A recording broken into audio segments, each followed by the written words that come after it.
European Racing Organization's Season 10 is well and truly coming, and with it, we're having major regulation changes. The rules have been completely changed to improve the racing, organization or stewarding process. And starting today, we'll guide you through every chapter of racing regulations to help you understand how they are going to be applied since Season 10 onwards. Today we'll guide you through the most basic part of racing regulations, which explains how racing rules will be executed in ERO racing, or how to file a report of what's happened on the track properly. Welcome to Chapter 0 of ERO Racing Regulations Explained, Stewarding Process. And if you would like to sign up to European Racing Organization Season 10, the link to our Discord server is in description. We will start with the rule allowing stewards to use other regulations if nothing regarding the report is included in original ERO regulations. Rule R0.1, by the way, R means Racing Regulations, 0 is the chapter, and then we have a point of the rules. Any circumstances which are not covered by the current rule set will be judged using the latest official F1 sporting regulations, FIA sporting code, and the most recent event notes for the specific track. This is a pretty straight up rule which allows stewards to refer to other set of regulations in case if official ERO regulations do not cover that matter. Event notes regarding the specific track regard to either 2023 Formula 1 pre-race briefing or something called track talks, which we do have in our Discord server. They are available on the channel called Steward Panel under a thread pre-race weekend briefings. These pre-race debriefs may overrule official regulations of ERO. As it says in R0.2, rules concerning the specific track in the pre-race debrief will overrule any existing rules either in this rule set or the official sporting regulations. This allows stewards to react if there is any sort of glitches, errors, or something specific regarding the track that must be covered quickly. There is plenty of different types of incidents being covered in the ERO sporting regulations, and different types of penalties may be applied for them. As said in Rule R0.3, the racing stewards may award time penalties of 3, 5, 10, 15, 20 or 30 seconds, any amount of license points, qualifying and race bans or disqualifications according to the league regulations, and if not covered, pre-race debriefs, sporting regulations or case-by-case basis. Subject of applying season or permanent bans is the matter lying on ERO administration. Now with the rules execution being explained, let's now the question, how do we report the incidents that may happen during the league races? And here comes the R0.4, which says the report window is open for the next 24 hours after race has started.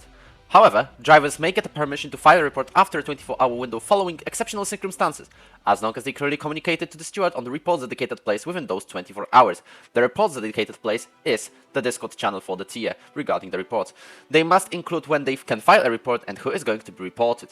This rule does not apply for the final race of the season to prevent any sort of championship fixing at the end of the season. Stewards are obliged to review the incidents within the next 24 hours unless they clearly communicate a possible delay to the drivers of the tier with a reason provided. And appeal window, which basically happens if you don't agree with the decision, is open for the next 24 hours after all verdicts for the race weekend have been announced. Obviously, it isn't that everyone can just report anything that happens on track. Imagine if you have viewers reporting incidents. That wouldn't be the greatest thing. Rule R0.5 specifies that list of individuals allowed to report are drivers partaking in the race and involved in the incident, with an exception to report non-collision rule breaches. For example, there is no collision happening if someone exceeds track limits in front of you and doesn't get a warning. This is where this rule applies.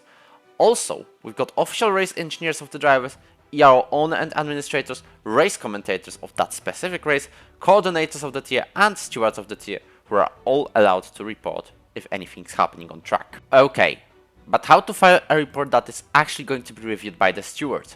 R0.6 explains it well, saying that to file a valid report, a person reporting has to do the following. First off, he needs to open a thread named reporting driver versus reported driver on a Discord text channel named tier reports. Tier means the specific tier the driver raced in. And then he needs to write down the following. Reported driver, and tagging him so he gets a notification, description of what actually has happened, and the audio, video or photo evidence. The photo, video or audio evidence must be clear and showing what exactly happened. In really simple words, Just don't use your phone when recording the incident, because we barely can see anything. Speaking of recording the incidents, our 0.7 comes in clutch, because it says that every driver has to stream or at least record and save video footage, known commonly as point of view, from the race. Drivers reported to the incident must provide a photo or video or audio of their own perspective on the incident or clearly state that he hasn't got one. As the stewarding guidelines 0.7 says that if you are lacking footage and you're clearly stating it, you're only getting one license point. But if you're ignoring the request from the steward, you're getting 3 of them. The previous rules has said that regardless of what happens, lacking it equals 2 license points, but I personally think that stating it is way better than ignoring. That was the part 1, or actually we should say part 0 of ERO sporting regulations for season 10, for which signups are already open. They are available on our Discord server, link in description. If you've enjoyed this video, don't forget to like and subscribe to the channel for more Formula 1 League Racing updates, and we'll see you tomorrow for part 1 called Qualifying.